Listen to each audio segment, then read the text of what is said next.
The other criteria is then what is in those. So another dimension of this, if you will, is how are they split between unconditional, conditional that is task-based, and conditional that is outcome-based. So unconditional is, because you're a distributor, I'll give you 15%, right? Which is fair for some of the stuff, and it makes sense.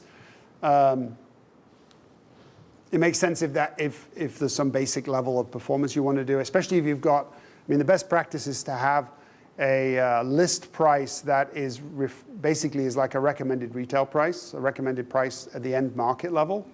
This price is often a list price, right? The end price, and then you give them a chunk of their margin just up the front. Up front is fine, the discount or a rebate. But unconditional, if it's a rebate, adds complexity, can have minimal benefit. Conditional. Task-based is basically you pay them for doing things that you believe will help make them sell more of your product. So it can be things like training. It can be things like having a full range of your product portfolio.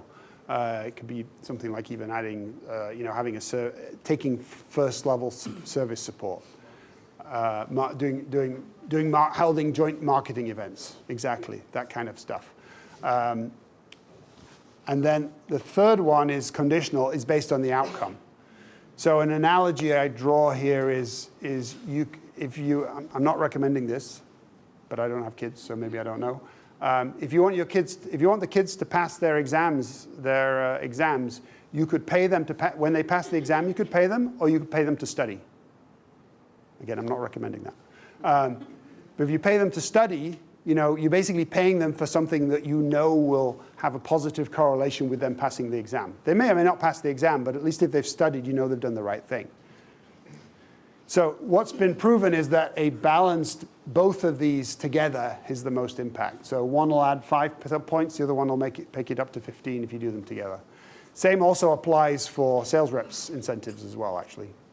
Pay them to do the right stuff, and then pay them with the outcome, and a combination of the two. A classic negotiation thing is whenever you give something, i.e. price or something free, you should always get something back.